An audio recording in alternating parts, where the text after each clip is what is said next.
My wife and I have been married for 6 years, and she is 28, and I am 29. We delayed having kids because she wanted to focus on a career as a nurse. After graduating college, she went and got her nursing degree. She landed a spot at the hospital working 12-hour shifts about 3 to 4 days a week.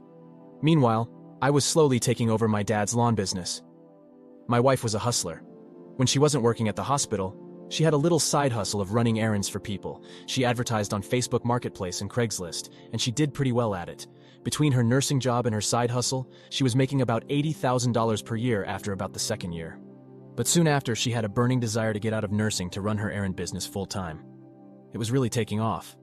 Well, one week she had some vacation time from the hospital, and she made the decision to do her side hustle for a week straight. That turned out to be a crazy experiment. She made more money that week than she made last month working at the hospital. So as time goes by, everything is going well. Bills are being paid with no issues. We get along. We travel a little bit more. About our third year being married, I started to notice a slight shift in her behavior towards me.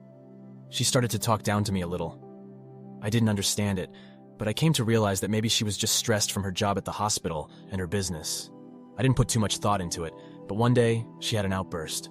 Don't know what set her off, but I cussed her ass out and told her to stop talking to me like that. We were at odds with each other for a few days after. I really couldn't understand her behavior. I wasn't the type of man to stay mad at my wife if we got into an argument or some type of disagreement, but my wife was the opposite. Her communication skills with me, her husband was in the toilet, but everyone else was amazing.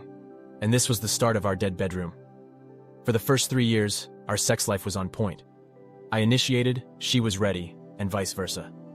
But now, I can't even get her to give me a kiss goodnight. Something we have always done. Well, one night, I made plans to take her out to dinner. I sent a text about 3 hours before she was supposed to end her shift at the hospital, but she didn't respond. I called, and it went to voicemail. About 3 hours later, she responded, and her response was, "I am still working." That was it. "No, I will text you later, or I will call you later." Nothing. At this point, I was at my wit's end. I didn't know where to turn, so I called a good friend of mine and told him what was happening. He said it sounded like she may be stressed a little or maybe even distracted. I asked him what he meant by distracted. He said women don't all of a sudden just out of the blue stop interacting with their partner. Something is going on with her. Something or someone may have her stressed or distracted. So, after that conversation, I really tried to talk to her. But it just seemed she didn't have the desire to talk to me no matter what I tried. Well, things came to a head when she was supposed to get off work at around 8 p.m. I reached out to her via text and I called her, but she didn't respond. At about 2:47 in the morning, she comes strolling in, drunk off her ass. I let her have it. Then I went back to bed. She slept in the other room, reeking of alcohol.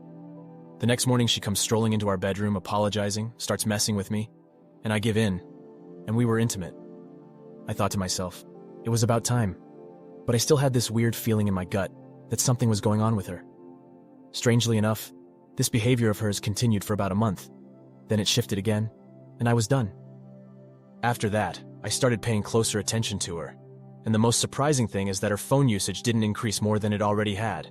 I mean, she was talking to people from Facebook and Craigslist mostly, but I didn't see her on her phone late into the night. Whenever she put her phone on the nightstand, she usually didn't pick it back up until the next day.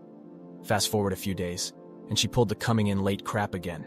She was drunk, but I kept my cool this time. And then she tried to initiate sex. I turned her away. I went to work the next day and did some research on how I can track her movements. So I came up with the idea of using a GPS tracker so I can see what she is up to when she leaves work. Well, a few weeks after installing the GPS tracker, I found out what she was doing. She would leave work and then travel to a commercial building. It looked as if they had many offices, and my wife had office space in this building. I thought, what the hell does she need office space for?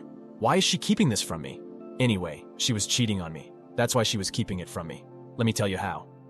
In the back of the building, there was a door and one window to each one of the offices. I saw a man go in her office from the back 4 different times. One time he came out of the office and they kissed. On that particular night, I was dressed in black, wearing a hoodie.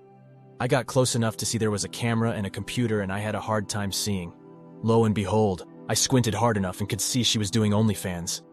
I was shocked. Never would have guessed she would do OnlyFans.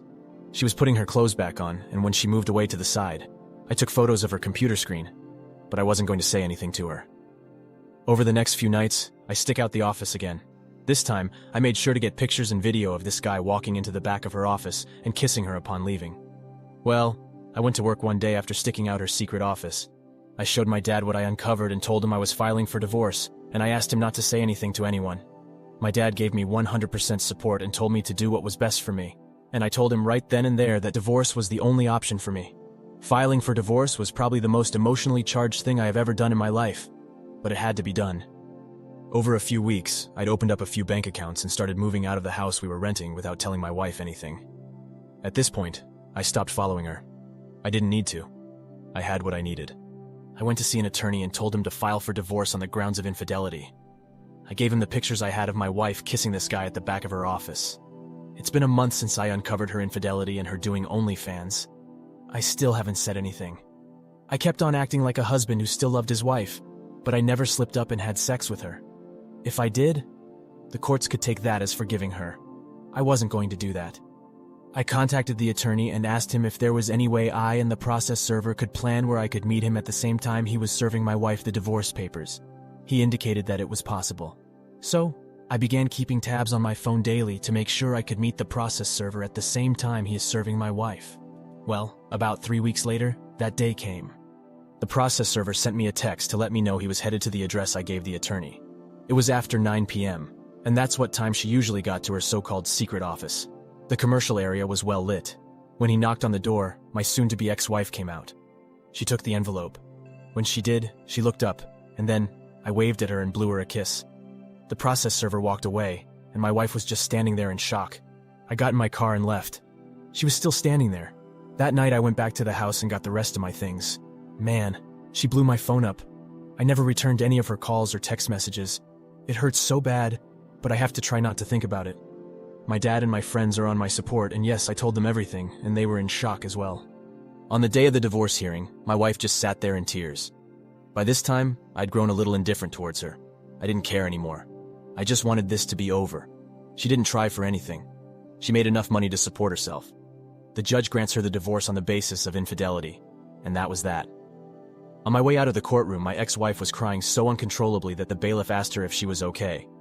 We ended up walking out of the courtroom damn near neck and neck. Then out of nowhere, she hugged me. She was still crying. I had to hold back my tears because I loved this woman, and she broke my heart. I hugged her back, and then told her to take care of herself and walked away. I was living with my dad temporarily until I could afford a place on my own. I ended up going to therapy for a few months, and that helped. Our lawn business is booming. We picked up a few new contracts, and I am still healing from the divorce. It's been 2 months, and my ex-wife sends me a text every single day, and in 2 months, I have not responded to either one of them. I would imagine I would need to change my number at some point. My ex-wife came by my dad's shop one day and dropped off a card. I wasn't there, but she asked my dad if he wouldn't mind giving it to me. I haven't opened it. It's still lying on my desk. My advice to anyone who is going through this is to get some good support from friends and family. They help me a ton. Thank you for taking the time to listen to today's story. Please like and subscribe to get notified when a new video is released. Take care.